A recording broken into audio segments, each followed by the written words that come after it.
Hi, it's Jan Beta, and today I'm going to attempt to upgrade my Atari 65XE, possibly for the final time with the Ultimate 1MB upgrade, which is one of the nicest and neatest internal upgrades you can get for your Atari 8-bit computers.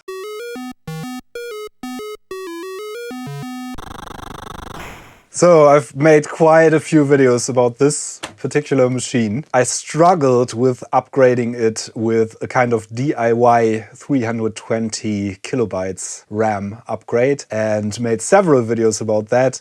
Then I reverted this to 128 kilobytes upgrade, which seems to work. So this 65XE is really a 130XE internally now. And I also upgraded the keyboard with the very fancy DecentXE keyboard that I made a video about, which I absolutely love. And while I was struggling with the 320K upgrade, Ingo, one of my viewers and supporters, sent me this little package which says Ultimate, hidden by the tape there. But this is the Ultimate 1MB expansion for the Atari 8-bits. This works with basically all the Atari 8-bits, even the 600XL, in case you have upgraded that to 64 kilobytes already. Otherwise it doesn't work with the 600XL, but other than that it should work with all the Atari 8-bit home computer series. So we're going to take a look at that and install that, and hopefully that works and makes this an upgraded to the max, basically Atari 8-bit, which I was after the whole time. And what I also want to do, which should be kind of obvious, and I kind of procrastinated that until I had this machine running, is to take a look at the case parts, which are super dirty still because I didn't even clean them up properly.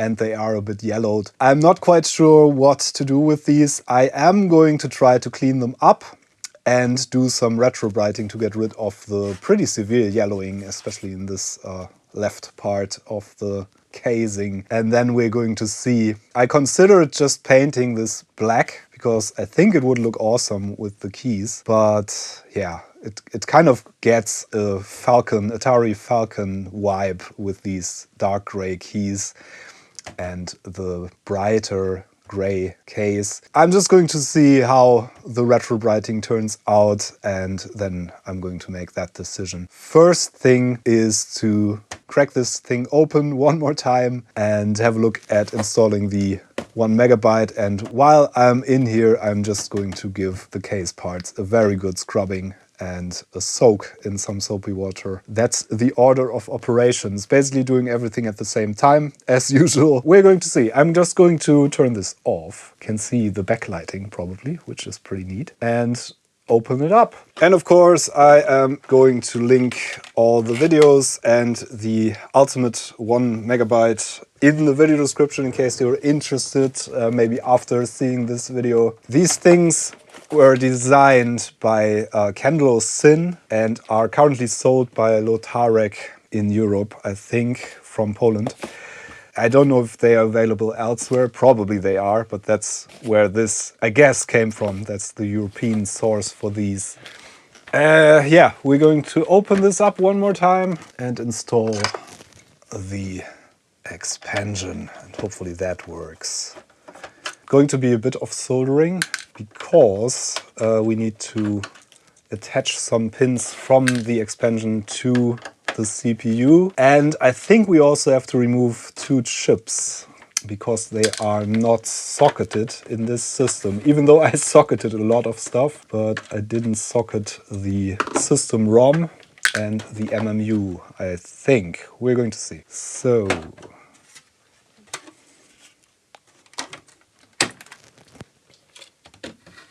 oh, and I actually think the MMU, which is this chip here, I already socketed because I needed that for one of the upgrades I already did. This is a GAL that replaces the eMMU in these systems, which is programmed to act like the eMMU that the Atari 130XE uses to address the extra RAM in that machine. So we need to take this out and connect the Ultimate, and I think this is the ROM, 28-pin system ROM. We're going to have to desolder that and put a socket in. But before I do any work on the board, I'm going to put the case parts into some soapy water, which they deserve after all the time they were sitting here in the lab, untouched basically. So the first step while I install the upgrade on the PCB is going to be soaking these in some soapy water with some dish soap and some window cleaner in it in my shower here.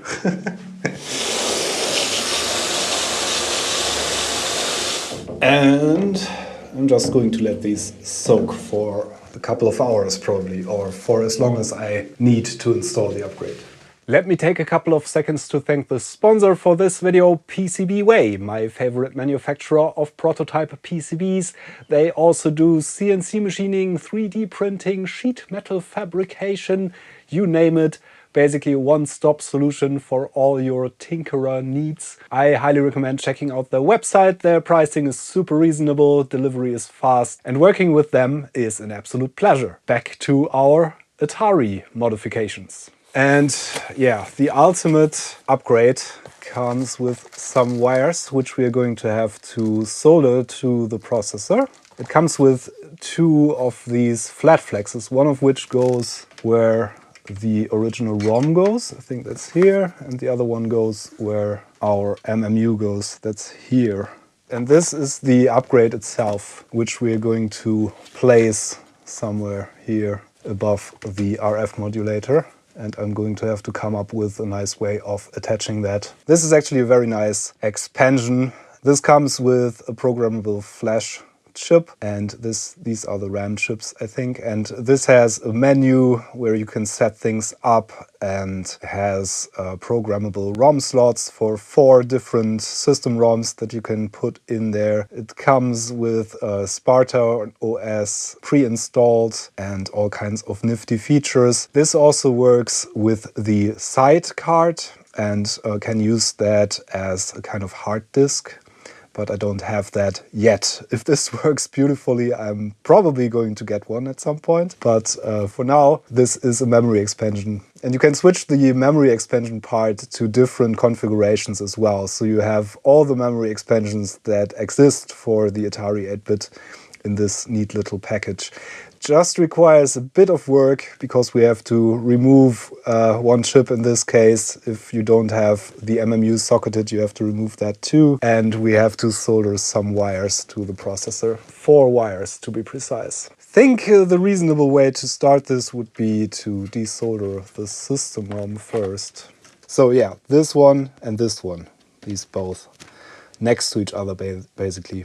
You have to attach the expansion too. And I also forgot that this has a battery buffered clock, real-time clock on here. So I'm going to desolder this chip and try to not damage anything else. And this chip, thankfully, is already desoldered on mine. But yeah, we're going to put a socket in here as well. 28-pin socket. I should have one in my parts bin to put in there. These boards are actually not that difficult to work on regarding soldering and desoldering and things like that.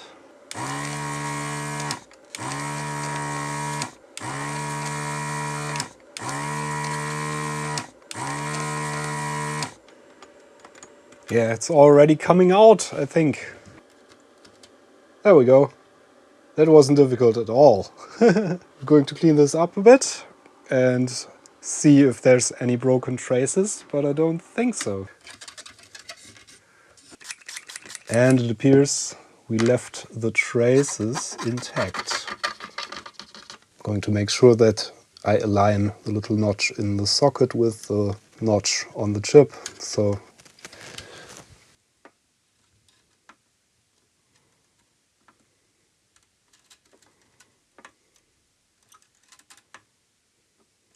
and there we go.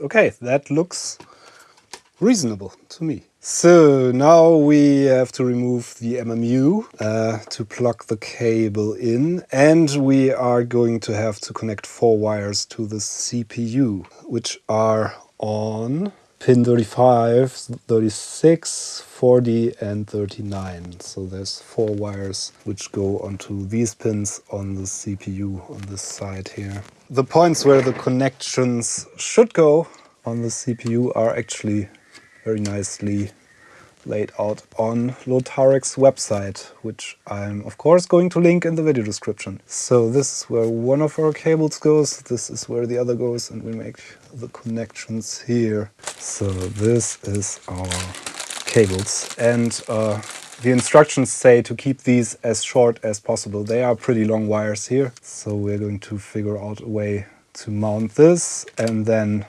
try to shorten these wires accordingly, I guess. Yeah, there's only one way to attach these cables because they are keyed with a little notch or a protruding bit. And the red wire should go where pin 1 is on these sockets, which is the side the little notch is on. So there's not a lot of room to fit this properly, but I'm probably going to come up with something. This comes with these standoffs, which are pretty nice. We would have to drill out this bit here a bit, which probably would make sense even. This is just a ground plane that we need to remove a tiny little bit of material from to get this screw in here. So here's this cutout where the original RF shielding went, which I removed anyway, and possibly could just fit this in there and then fit our expansion on top. I think it's supposed to hang by one wire, by one screw, something like that. I'm just going to have to figure that out. This seems like the reasonable way to do it. But we would have to drill into our valuable Atari. I think I'm just going to drill or widen this hole here a bit. Might be the best option. Doesn't need a lot. And this Atari has already been modded quite a bit, so yeah, not too much to lose there. Yeah, I think I should drill that out. That's just, long story short, I'm just going to do it because there's nothing much to lose there. And the traces are quite far from this part here. Basically just using a 3mm drill on this little bit here. And that should be enough already. It's not a huge hole, but it should fit our 3mm screw here. Yep. So that's what it looks like here. And now we can fit our screw in. Like so. And I suppose we put one of these nuts over that and fix it in place. And then we have the other nut on top there to hold our expansion, and we can easily remove that should that be necessary. And it's not very destructive, as you've seen. There's just a tiny bit of metal that we have to remove and a bit of the circuit board. But yeah, I suppose you could even use a knife and just slightly widen that. And then I'm just going to put a rubber foot on here or something to attach it or to not make it move around too much and to prevent shorting of components. Yeah, that's actually pretty nice.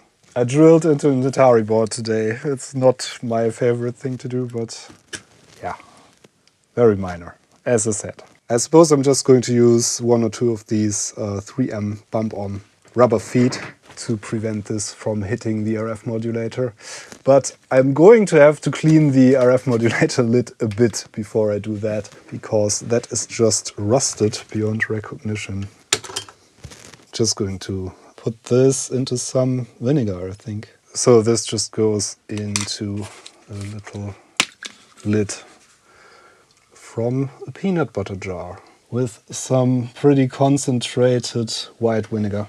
And I'm going to let that sit for a while. And the rust is going to go away. It's going to be black after that. And I think we can try to fit this without the lid. Yeah, this sits quite nicely now.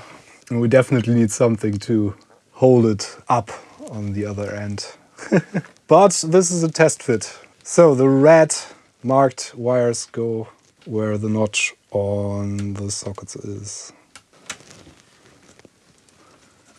So these plug into the 4-pin header here, P2, and these can go here or underneath. Probably underneath is a nice option. We want to keep them as short as possible. We also want to keep them out of the way.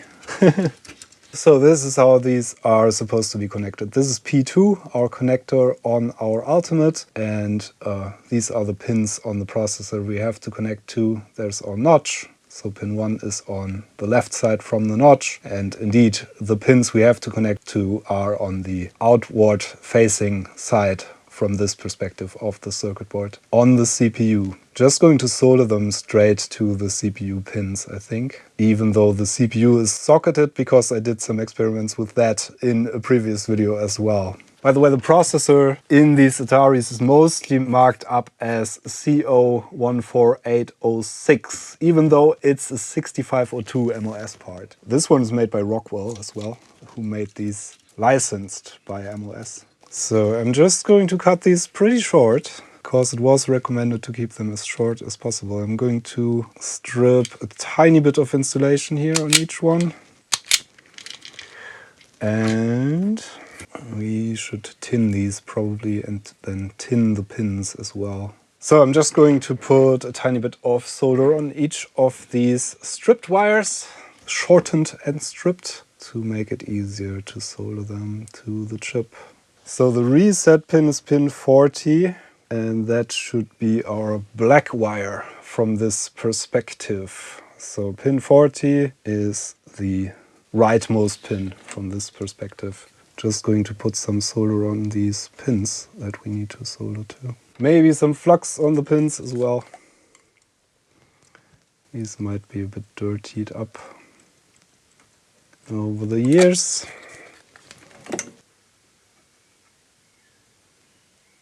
There we go, that's a nice connection.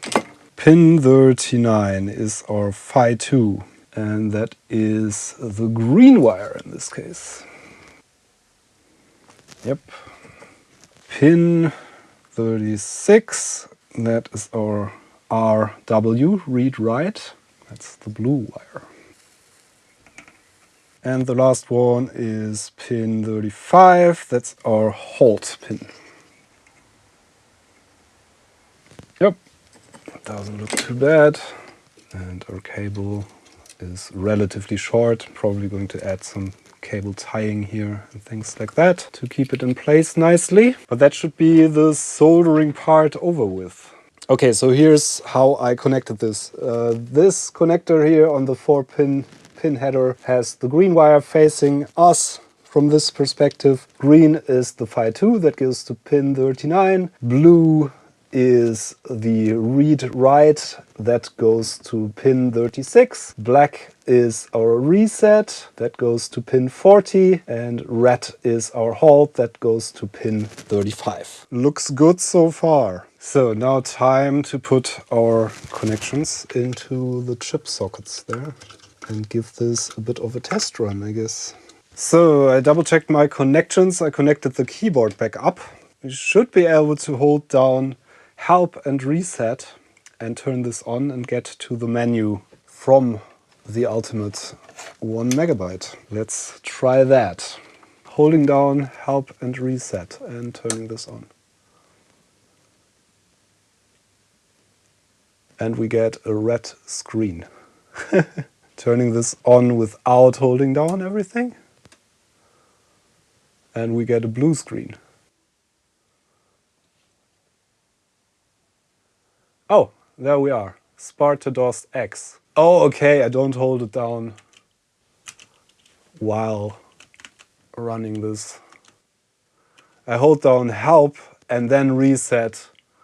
And now we are in the menu and we have a 1MB Rambo installed and the stock OS. Nice. Okay, this seems to work. And we can exit this with Reset. Now we have Sparta OS.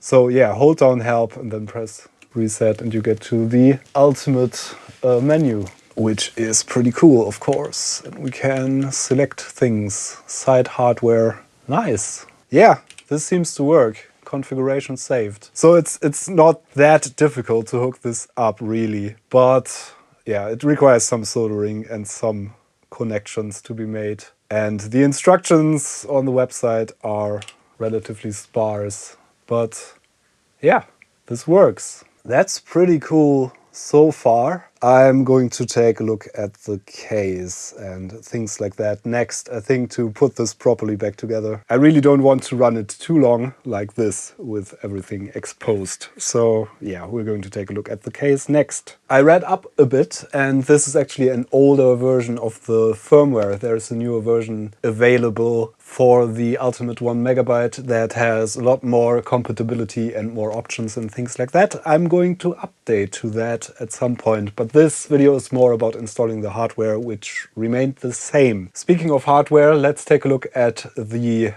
case and clean that up properly.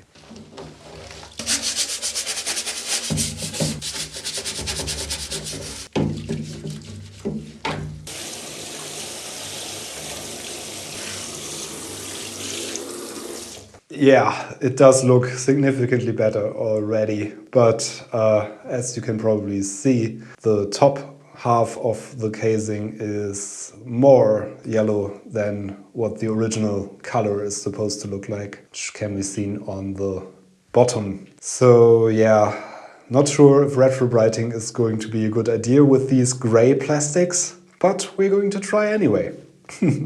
So after a night soaking in vinegar and scrubbing it, this is what my lid for the RF modulator looks like now. The rust is gone, and as I said, it's a bit darker, but I think we can try to mount this properly now. And I actually tried some demos and stuff with my SIO2SD, and everything seemed to work with the expansion, which is nice, of course. And now, yeah, what I want to do is to put some of these rubber feet on there just to stand it off slightly and to stabilize it. I think 2 of them stacked or something should do. Yeah, just sticking these on there, top of each other. Yeah, and that's perfect. Much more stable now. I also thought about putting a washer on this to hold it in place better, like one of these little star washers, so this doesn't pivot as much. Little star washer. Maybe that helps, I don't know.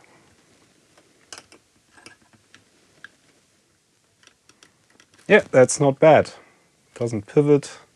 Sits on my little rubber things here quite nicely. I'm satisfied with that. And I'm going to do some proper cable routing once I have the case parts finished. And speaking of the case, this is what it looks like now. A lot cleaner, but still super yellow, especially the back part here. So I'm going to attempt to retrobright this a bit. I'm not sure if that's a good idea, because this is meant to be this color you can see inside here. So it's medium gray, and that's going to be difficult to get without streaks or like little marbling. There's a high risk of getting marbling and things like that. But I think I want to try this just to see if it works, because if we get this to somewhere near the original color, it's going to look quite cool with the darker gray keys actually. If it doesn't work, there's still the option to repaint this. I'm thinking of using black spray paint for this, matte black, which worked pretty well on one of my C64s. We're going to see. I don't think this is a totally lost cause. It's just going to be a bit tough to get this to something that looks nice. And I'm going to do this the way that has proven effective and non-destructive for me in the past. I'm using this peroxide cream, 12%, which is the highest concentration we can easily get here in Germany. This is the stuff you would use to bleach hair and things like that. Just using some regular cling wrap here, spreading it out.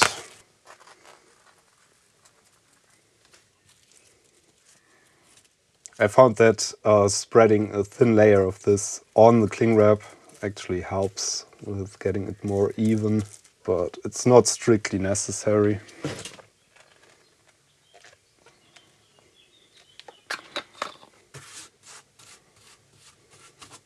Getting a thin layer here on the outside.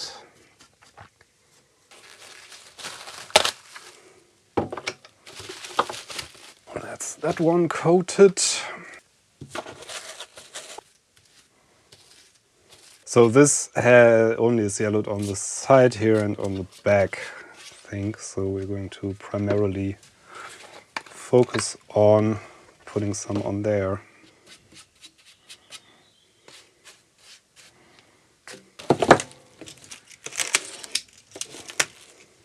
Okay, that is nicely cling wrapped. And now into my Retrobrighting box it goes. And I'm going to put the light on top here. This is just a grow light meant for plants. So no special UV or anything. I think this is just pink light, blue and red LEDs basically. This gets reasonably warm and it worked well in the past for me, so I'm not sure. Your mileage may vary of course, but this is a very slow but steady process that did work well for me in the past, so I'm just going to do it again. This process usually takes hours and hours if you do it like this. Could use the sun, but in my experience, the faster the process, the more risk of marbling and discoloration. So I won't take any risks basically, or the least amount of risk I can handle with this setup. So I'm just going to leave that in there for a couple of hours and see if we get anywhere. And I'm going to go in every half hour or so and massage the cream around just to make sure that it's evenly spread. Yeah, not much more I can say about this. See you when this is finished.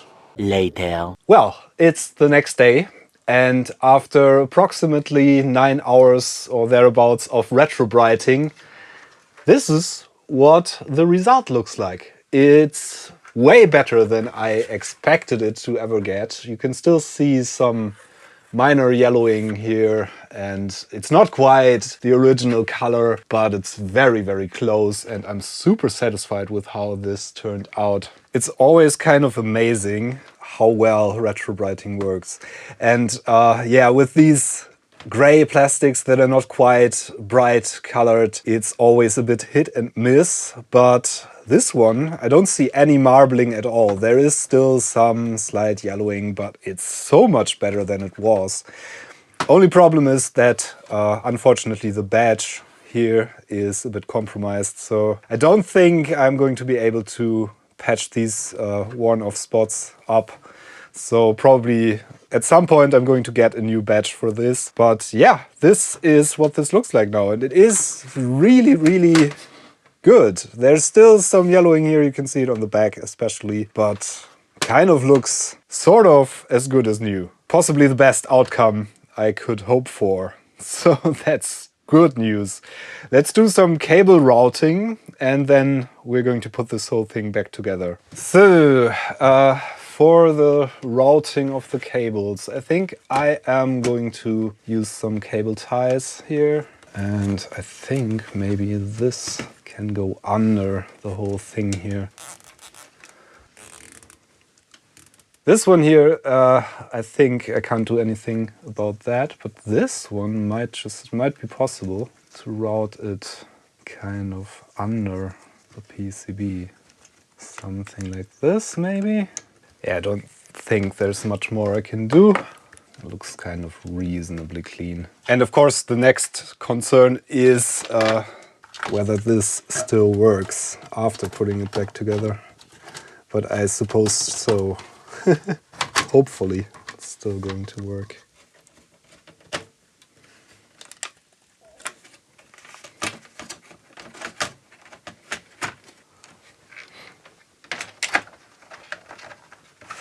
That's so cool. And it looks super nice. Let me just put the screws in.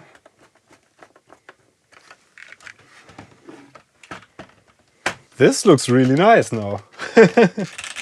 So this is what I ended up with. A much nicer looking Atari 65XE, which internally got converted to a 130XE with 128K of RAM. And now it has up to 1 megabyte of RAM and a whole lot of extra features through the Ultimate 1MB upgrade. So yeah, kind of a sleeper machine. Definitely need to replace this badge because this is the one thing that looks kind of weird, given that the rest of the machine is in such a nice state now. So yeah, we have our expansion still working, keyboard still works, the whole machine seems to still work, which is nice. I disabled the Sparta DOS for now because that's more suitable for something that uses a hard disk. I am probably going to get a side cartridge for this and make full use of the capabilities of the Ultimate 1 megabyte.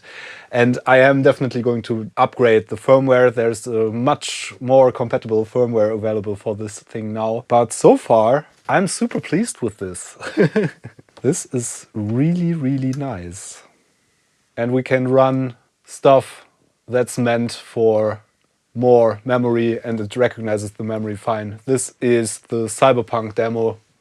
I think it runs from 320K, that's why I downloaded it. But it should run fine with the 1 megabyte expansion that we have currently in there. So yeah, that works. Yeah, I think that's it for this video. I have the demo running in the background here and I'm going to have a lot of fun trying out different kinds of things on the new expanded Atari that finally has a working memory expansion in it. Was about time. And I'm super happy that the case turned out nicely, or relatively nicely. I hope you enjoyed this video. Hope it was informative and maybe even a bit entertaining. Thank you so much for your time. As usual, special thanks go out to all my supporters on Patreon and on the YouTube channel memberships page and on Ko-fi and elsewhere. The links are in the video description. Thanks for your subscriptions, thanks for your thumbs, thanks for your comments and everything else. Hope to see you again on this channel sometime. I'm Jan Beta, thanks for watching, see you next time. Bye!